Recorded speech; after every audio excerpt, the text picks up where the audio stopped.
Raised Bed Gardening, 12 Tips for Success. Hi, I'm Alice. Raised bed gardening is very popular. Why? Many benefits. No digging, easy care for your plants, easy to plant the plants thrive, and no excess fertilizer being run off into our ecosystem. Let's get started. Tip number 1, location. You want it convenient to your house. I'm right here at my back door. I can just run out when I'm cooking, cut a pepper off one of the plants, and run back in. You want it fairly level area. A very slight slope is okay because water can run off and you don't worry about standing water. So you don't want it down in a hole or someplace that's muddy. You want it away from big trees and big shrubs because their roots can grow into the bed and cause real problems over time. You want it near water. Here are my rain barrels, and they're right next to my raised beds. Tip number 2, direction. Plant your beds going north and south, like this one, or east and west. The reason is that the taller plants on the north side of your bed will not shade the smaller plants so that everything gets the 6 to 8 hours of full sun that it needs. Many people say 8 hours is preferred if you're growing vegetables. Tip number 3, size. For senior gardeners, we don't want to do so much bending, kneeling, crouching, and having to get up from the ground. When I'm doing my deadheading, I can reach in, clip my plants with no problem, and do the maintenance that I need. I can also check for pests. The other thing about the size is if it's not so wide, it's easy to get around. You want to leave enough space so that you can get around on all sides. So I can come to the back for some things that I don't want to reach all the way across. The length is really up to your preference. If you decide it's working well for you, you have other crops you want to grow, you might even want to have a bed that's just for pollinators or for butterflies where you're putting in special perennials and annuals with flowers that attract them. You can keep adding. So start small and add as you go. Tip number 4, spacing. You want to go all the way around. You want to be able to walk around your bed easily so you can work at it from all sides. You can get around, you can check the plants, you can do your deadheading, you can do your harvest. And if you have more than one bed, if you have two beds that you've planted together and you've planted them so they're parallel to each other, leave enough room to get your cart or wheelbarrow through. This is my cart, and no problem here on the front because this is my patio and I don't have it cluttered with anything. And I can go around the sides and around the back and carry my tools and everything that I need with me. Tip number 5, block moles. If you have moles or other pests that burrow underground, Block moles and any burrowing rodents and animals that could get into your raised bed. Use hardware cloth. Put it down first, secure it in place, and then add your soil. Tip number 6, materials. the materials that you use are really your preference, but there's certain things you need to consider. Wood is available, including landscape timber, but wood over time might rot. You may have your bed in place, get things established, and then in 3 to 5 years, you may have to replace the timbers. Plastic is another option.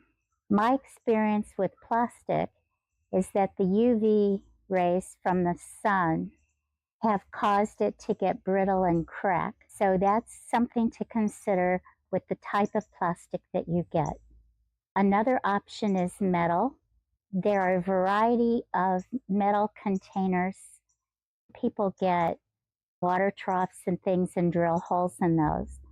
That's an option. It can be expensive, but it's certainly durable. It may heat the soil and the roots of your plants depending on the placement and what you have around the base of it. The last option is concrete block. That's the option I chose because it's durable. It's pretty inexpensive. That's what, in terms of materials, you want to think about and choose according to your preference. Here's the list of the materials that I used for my raised bed and what I actually paid for them. Prices may vary depending on location and type of concrete and other factors in your local community. Tip number 7, soil. Like the sun and the water, soil is critical to the success of your plants in your raised beds. There are plenty of options now. There are now a variety of pre-mixed soils designed for container and raised beds. Check them out with your local merchants and also look online. There are recipes for different kinds of mixtures. An alternative to using a pre-mixed soil is to mix your own soil using compost, garden soil, and potting soil. Avoid fill dirt and digging soil up out of your own garden because of the potential for soil-based pathogens. Each year you will be refreshing your soil because water pulls the nutrients out as it drains through. So you'll need to add compost, and you can add some of the bags of the ready mixed soil and mix them all together so that your soil stays fertile. Tip number 8, planting. Once you've got your soil mixed into your bed, it's time to plant. And if you can't plant that same day, try to plant within the next day or two of when you put your soil into your bed. Otherwise, if you have to delay a week or so, use a tarp or a piece of landscape fabric or something to cover your soil so that wind-borne weed seeds don't blow in your soil. Tip number 9, plant. When you're starting out with your garden, use transplants. By transplants, I mean if you go to one of the big box stores or a garden center during the growing seasons in the fall and the winter and the spring, they will have a variety of vegetable plants that you can use. Transplants, especially for a beginner, get you off to a good start and you're on the road towards success. These plants already have an established root system, and you know that they've been grown under controlled conditions. When you've had a season of experience growing transplants and you want to try seeds, you feel confident, you want to try to do your own propagation. For me, it was about convenience, and my preference is to go with the transplants. I make sure when I buy my plants, I'm buying varieties that are appropriate for the USDA planting zone that I live in. If you have any questions, call your local extension office and they will tell you about the plants, especially the varieties that are appropriate for your area. Tip number 10, watering. Just like sun is important, direction is important, soil is important, water is critical. Be close to your water source, whether you're using a hose or rain barrels. And when you set up your garden bed, decide, are you going to use drip or soaker hoses? And if the answer to that is yes, go ahead and put them down on top of your soil before you ever put the plants in, because it makes it a lot easier rather than trying to maneuver around the plants. So for hand watering, this is a 2-gallon container for watering my plants. The important thing is that you water at the base of the plant and not on the leaves. You want to keep the water off the foliage when you're watering because you can create susceptibility to fungal diseases. New transplants, those are the new plants you put in the ground, need to be watered daily for at least 1 to 2 weeks. After that, you can go to a once or twice weekly schedule depending on your weather conditions. To know if you need to water more frequently than that, use the 2-inch rule. Bury your finger 2 inches into the top of the soil, and if it feels moist, then don't water today. If it feels dry, then it's time to water. And when you water using hand watering, it needs to be a deep soak. So don't just do a light sprinkle on it. Really put a lot of water to soak the ground all the way down. Overwatering can cause the roots die and the plant then wilts and dies, or it can cause stem disease, and that ultimately results in the roots being diseased, the plant not able to absorb water through the roots, it wilts and dies. Underwatering is also a problem for your plant. If you let your plants get too dry, they'll wilt, and this can stunt their growth. Also, they require water to absorb nutrition from the soil. So if you're not watering enough for your plants, they're not able to pull enough nutrients out of the soil for their growth and to produce vegetables and fruits for you.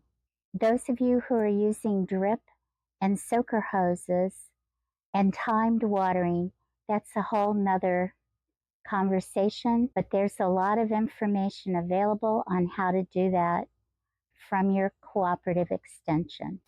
Tip number 11, mulch. Once you have your transplants in, everything's watered in, then put down a thin layer of mulch, making sure that none of it touches the stems. Pull it a couple of inches back from the stems.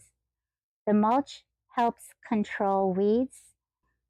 It helps retain moisture in the soil, and that's important if you're in a windy and drier zone.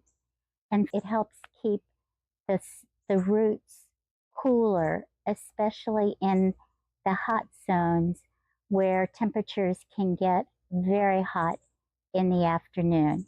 Type of mulch to use. Pine bark is an excellent mulch. It decomposes and it adds nutrients into the soil. So it becomes part of your composting to keep your soil healthy. Another type of mulch, shredded wood or wood chips. If it's coming from fresh cut trees, wood chips or shredded wood needs to rest for 6 to 8 months before you put it onto your plants, because it's very high in nitrogen when it's first processed and it can burn your plants.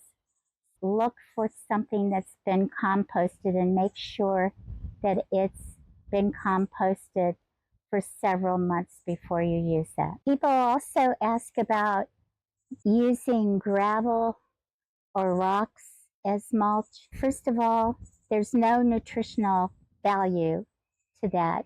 That does nothing to enhance your bed and to provide any nutrition to your plant. The second thing is that it can get hot, especially rocks, and it can heat your roots as opposed to cool them, that like the pine bark. Shredded rubber has been introduced. Don't put shredded rubber into your yard. It doesn't decompose and it causes a problem in the ecosystem. So bypass that product. Tip number 12. Check out the Cooperative Extension resources in your area. There's a wealth of free information available for you at your local Cooperative Extension. They do extensive research on plant varieties and species that thrive best in your zone, both for agriculture and for homeowners. They have schedules for which kind of vegetables to plant when in your particular zone, their germination dates, when they're ready to harvest, and all of that information is there available for you so that you can have a big success, whether you're doing a raised bed, in a pot, or in the ground. Construction on how to do a cinder block bed is a question people have. The half blocks at the bottom have openings and water can exit from there, so we don't worry about the bed having excessive buildup of water on the bottom. On the top, there are 2 layers of blocks. There are 2 blocks in the middle. The seams alternate so that wherever there's a seam, there's a straight, unbroken protection from the cinder block below. That's as you do the spacing of your blocks. If we had gone an additional block to make it higher, then we would mortar the whole thing for stability and safety. But with this, I do not sit on it. I reach across into the center to check my harvest. Here's the dimensions of the raised bed that I built in my garden. The inside dimensions of the width, just under 3 feet, very comfortable for when I'm working in the garden. Thanks for watching.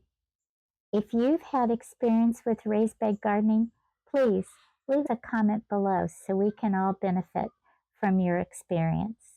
If you enjoyed the video and found it helpful, please hit the like button and consider sharing this information with family and friends who might have similar interests.